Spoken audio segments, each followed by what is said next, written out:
नमस्कार मित्रांनो, सावळीची जणू सावली या मालिकेचा खूपच जबरदस्त असा पुढील ट्विस्ट आपल्याला पाहायला मिळणार आहे. अखेर आता 7 वर्षापूर्वीचा भूतकाळ उलगडण्यास मदत होणार आहे. तर मित्रांनो, अचानक घरातील सर्व मंडळी कुठे गायब झाली? तर मित्रांनो, 7 वर्षामध्ये नक्की काय घडलं? घरातील सर्व मंडळी कुठे गायब झाली? नील, सोहम, तारा, चंद्रकांत हे सगळेजण गेले कुठे? आणि खरं तर मित्रांनो, ह्या सगळ्यात राजकुमार आणि मोनिकाचा तर हात नाही ना. आणि त्यानंतर मोनिकाची घरात एंट्री कशी झाली? तिलोत्तमाने कशा प्रकारे राजकुमारला मोनिकाशी लग्न करण्याची परवानगी दिली? एकदाही अमृताचा विचार केला नाही? हे सगळ्या काही सत्याचा खुलासा होणार आहे. तर मित्रांनो, इकडे ज्यावेळी अचानक चंद्रकांत जो एका अपघातात मृत्यू पावला होता, तो चंद्रकांत आता पुन्हा घरी येताच राजकुमारचा सगळा प्लॅन उधळणार आहे. तर मित्रांनो, गेली 7 वर्ष गायब असलेला चंद्रकांत अचानक समोर कसा आला?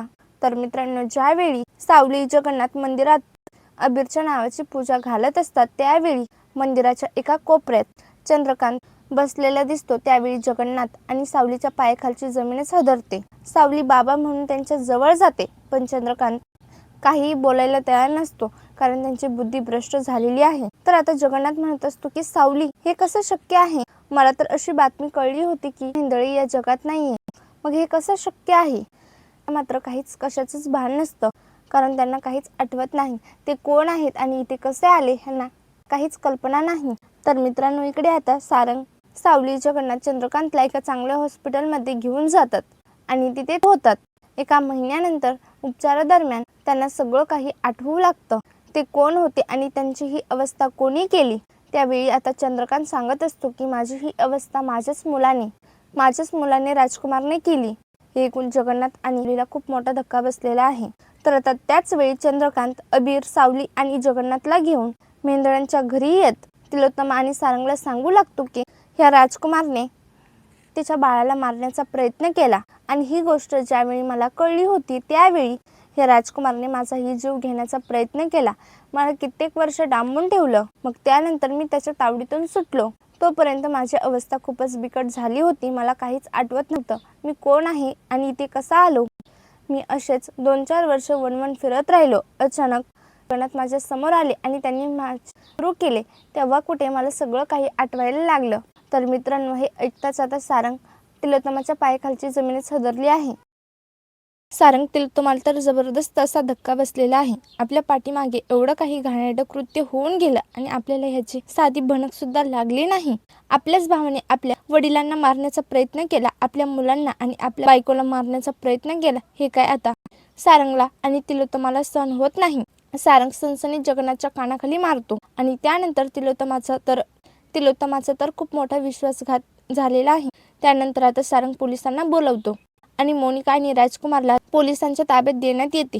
तर मित्रांनो, हे सगळं घडलं कसं हे पाहण्यासाठी व्हिडिओ अजिबात स्किप न करता शेवटपर्यंत बघा आणि चॅनलवर नवीन असाल तर आता सबस्क्राईब करा.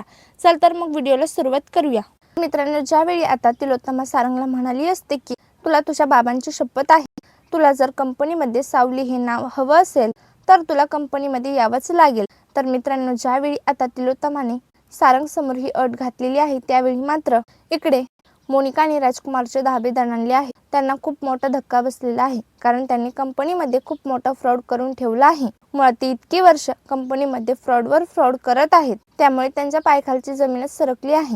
तर इकडे आता सारंगने बाबांची शपथ दिल्यामुळे तो आता कंपनीमध्ये यायला तयार झाला आहे, कारण बाबा हे त्याच्यासाठी सर्वस्व असतात. त्यामुळे ते त्यांच्या शब्दाचा मान राखणे हे त्यांचं कर्तव्य आहे. तर आता इकडे मोनिका म्हणत असते, पण सारंगला ह्या गोष्टीमध्ये इंटरेस्ट नसेल तर आपण त्यांना नको फोर्स करायला, कारण सारंगचं जे आता काम आहे ते खूप चांगलं आहे आणि सारंगला त्या कामातून आनंद, समाधान मिळतो, तर काय हरकत आहे?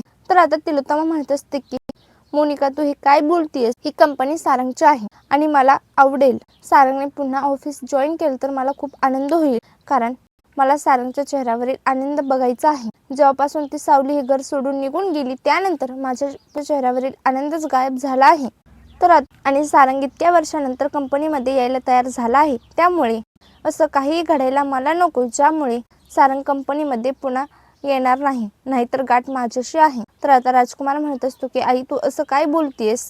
आमचा फक्त उद्देश एवढाच होता की सारंगला जर त्याच्या कामात आनंद मिळत असेल तर त्याला तेच काम करू दे ना. तर आता तिलोत्तमा म्हणत असते की माझं सारंग कंपनीमध्ये यायला तयार झाला आहे. ही माझ्यासाठी खूप मोठी गोष्ट आहे.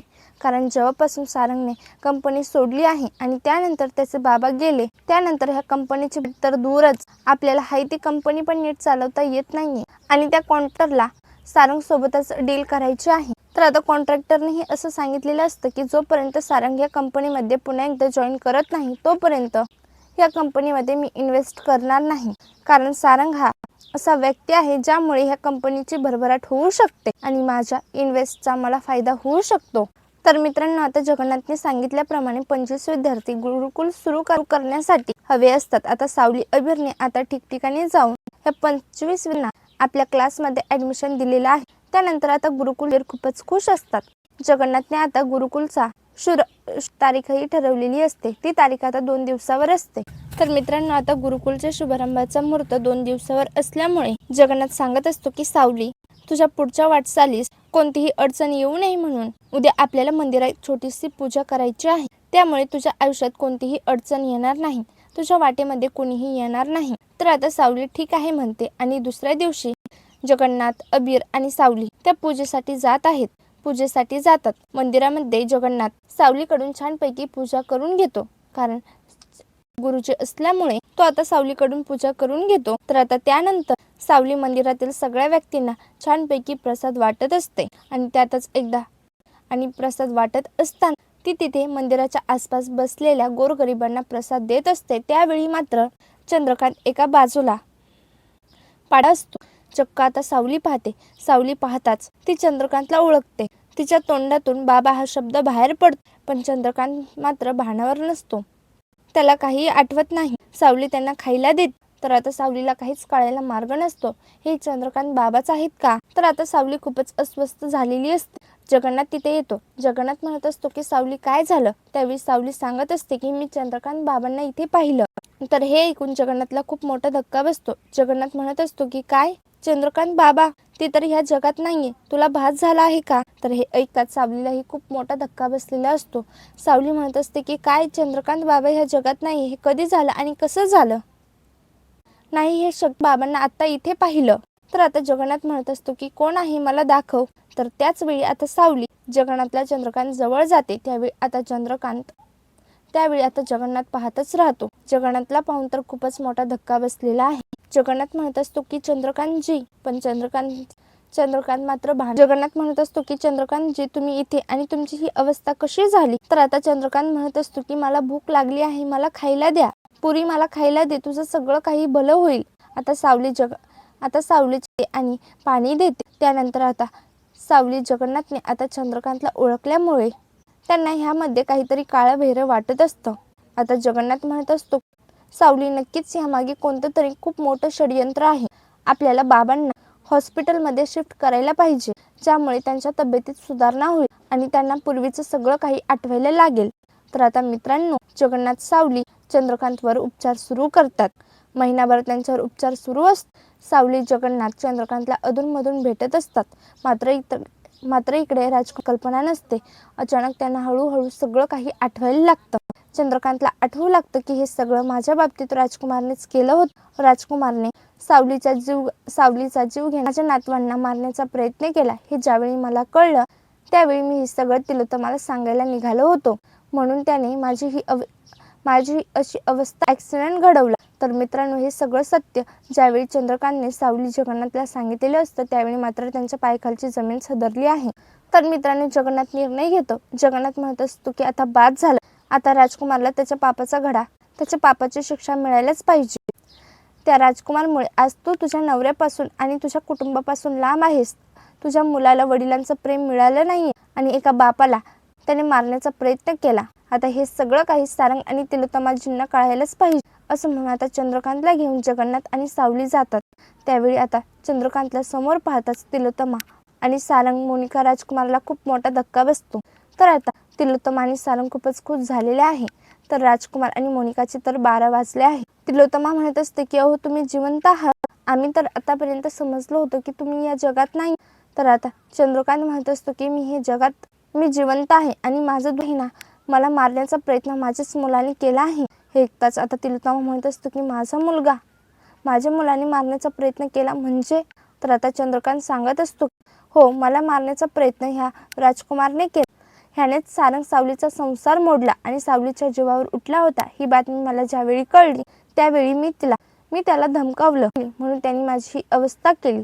तर मित्रांनो, आता तिलोत्तमाचा राग अनावर होतो. तिलोत्तमा आता सनसनीत सारंगच्या कानाखाली राजकुमारच्या कानाखाली सामील असल्यामुळे आता तिच्या ही 2 थोबडीत लगावते. सारंग आता म्हणत असतो की तू भाऊ मानायच्या लायकीचा नाहीये. तू माझ्या बायकोचा जीव घेण्याचा प्रयत्न केला, माझ्या मुलांना संपवण्याचा प्रयत्न केला. एवढंच नाही तर तू माझ्या बाबांवर, मुळात तुझ्या सख्या जन्मदात्या वडिलांचाही जीव घ्यायला निघाला होता. तुला इथे राहण्याचा काहीच अधिकार नाहीये, असं म्हणून तो आता पोलिसांना बोलावतो आणि त्या दोघांना पोलिसांच्या ताब्यात देतो. तर मित्रांनो, असेच मालिकेचे पुढील एपिसोड पाहण्यासाठी चॅनलला आता सबस्क्राईब करा आणि व्हिडिओ कसा वाटला हे कमेंट करून नक्की कळवा. धन्यवाद.